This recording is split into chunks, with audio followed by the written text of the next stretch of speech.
আজকের রেসিপি ঝাল ঝাল মুড়ির ভাপা পিঠা। শুনতেই অবাক লাগে, মুড়ির আবার ভাপা পিঠা হয়? অবশ্যই হয়। এই ভাপা পিঠাটা খাওয়ার জন্য কিন্তু এর সাথে একটা গ্রিন চাটনিও বানিয়ে দেখাবো।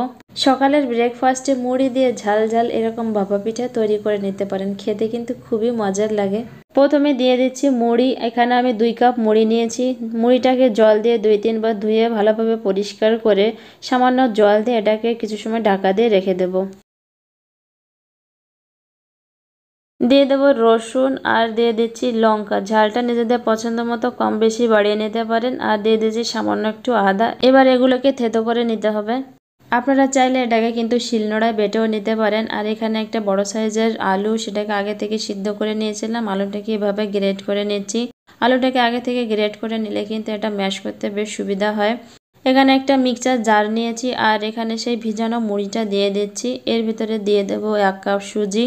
আমি এখানে 2 কাপ মুড়ির জন্য 1 কাপ সুজি ব্যবহার করছি। পরিমাণটা কম বেশি আপনারা বাড়িয়ে নিতে পারেন। এর ভিতরে দিয়ে দিচ্ছি 1/2 কাপ জল। এবার এটাকে ভালোভাবে ব্লেন্ড করে নিতে হবে। একটা মিক্সিং বলে এটাকে নামিয়ে নেব।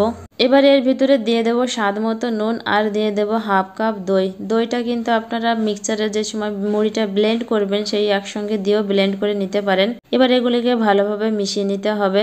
মুড়ির এই ব্যাটারটা ঠিক এরকমই হবে। এবার এটাকে ঢাকা দিয়ে 10 মিনিটের মতো রেস্টে রেখে দেবো। কড়াইটা গরম হয়ে গেছে, পরিমাণ মতো তেল দিয়ে দিচ্ছি আর এখানে দিয়ে দিচ্ছি থেতো করে রাখা আদা, কাঁচা লঙ্কা, রসুন। এবার এগুলোকে কিছু সময় একটু ভেজে নেব। এটা ভাজা হয়ে গেছে, এখানে দিয়ে দেব পেঁয়াজ কুচি। পেঁয়াজটাকেও হালকা ভেজে নেব। পেঁয়াজটা ভাজা হয়ে গেছে, এর ভিতরে দিয়ে দেবো গ্রেট করে রাখা আলু।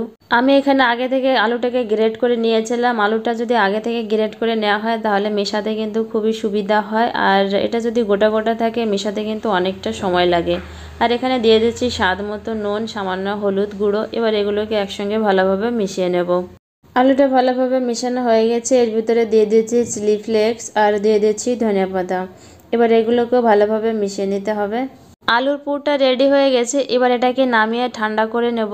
ভাপা পিঠা তৈরি করার জন্য আমি এখানে 3টে বাটি নিয়েছি। এবার বাটি 3টাকে তেল দিয়ে ভালোভাবে ব্রাশ করে নিতে হবে। বাটিতে অবশ্যই তেল লাগিয়ে নেবেন, নয়তো ভাপা পিঠাগুলো কিন্তু বাটিতে লেগে যাবে। 10 মিনিট পর চলে এলাম। এবার এখানে দিয়ে দিচ্ছি 1/2 চামচ বেকিং সোডা। বেকিং সোডাটা দিয়ে এটাকে কিন্তু ভালোভাবে মেশাতে হবে। বেকিং সোডার পরিবর্তে আপনারা চাইলে ইনো ব্যবহার করতে পারেন। 10 মিনিট ঢেকে রেখে দেওয়াতে সুজিটা কিন্তু অনেকটা জল টেনে নিয়েছে আর ব্যাটারটা কিন্তু অনেকটা ঘন হয়ে গেছে। এবার বাটিতে আমি পরিমাণ মতো ব্যাটার দিয়ে দিচ্ছি আর এখানে দিয়ে দিচ্ছি আলুর পুর। প্রত্যেকটা বাটিতে এভাবে আমি আলুর পুরটা দিয়ে দিচ্ছি। আলুর পুরটা দেওয়া হয়ে গেলে এর উপর দিয়ে আবারও সুজির ব্যাটারটা দিয়ে দিতে হবে। সুজির ব্যাটারটা দিয়ে আমি এভাবে চামচ দিয়ে সমানভাবে চারপাশে সমান করে দিচ্ছি। বাটিগুলো রেডি হয়ে গেছে আর এখানে একটা ডিশ দিয়েছি। ডিশের ভিতরে জল দিয়েছি, এটা স্ট্যান্ড দিয়ে দিলাম।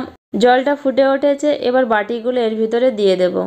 আপনারা চাইলে পিঠাগুলো কড়াই বা হাঁড়িতেও বানিয়ে নিতে পারেন। এবার এটাকে 10 মিনিটের মতো ভাপিয়ে নিতে হবে। 10 মিনিট পরে চলে এলাম। এটা টুথপিক নেব, টুথপিক দিয়ে চেক করে দেখবে এটা হয়েছে কিনা। দেখুন টুথপিকে কিন্তু একদমই লেগে নেই, এটা হয়ে গেছে। এবার এটাকে ঠান্ডা করে নিতে হবে। পিঠাগুলো ঠান্ডা হয়ে গেছে, একটা চাকু দিয়ে চারপাশে প্রথমে এভাবে ছাড়িয়ে নেব, তারপর পিঠাগুলো বের করে নেব। গরম থাকা অবস্থায় পিঠাগুলো বের করা যাবে না, তাহলে কিন্তু ভেঙে যাবে। পিঠাগুলো কিন্তু দেখতে অনেকটা সুন্দর হয়েছে। পিঠাগুলো খাওয়ার জন্য একটা গ্রিন চাটনি বানাবো। প্রথমে দিয়ে দিচ্ছি ভাজা বাদাম, কিছুটা পরিমাণে ধনিয়া পাতা আর এখানে দিয়ে দিচ্ছি আদা, রসুন। দিয়ে দিচ্ছি একটা কাঁচা লঙ্কা, দিয়ে দিচ্ছি 2 টেবিল চামচ দই আর দিয়ে দিচ্ছি সামান্য একটু জল। এবার এটাকে ভালোভাবে ব্লেন্ড করে নিতে হবে। ব্লেন্ড করা হয়ে গেছে, এর ভিতরে স্বাদ মতো নুনটা দিয়ে দিচ্ছি। আপনারা মিক্সারে যখন ব্লেন্ড করবেন তখন নুনটাও মিশিয়ে নিতে পারেন। ঝাল ঝাল এই ভাপা পিঠাটা কিন্তু এই গ্রিন চাটনির সঙ্গে খেতে অনেকটা মজার লাগে। আমি একটা ভাপা পিঠা কেটে দেখাচ্ছি কতটা সুন্দর হয়েছে পিঠাগুলো।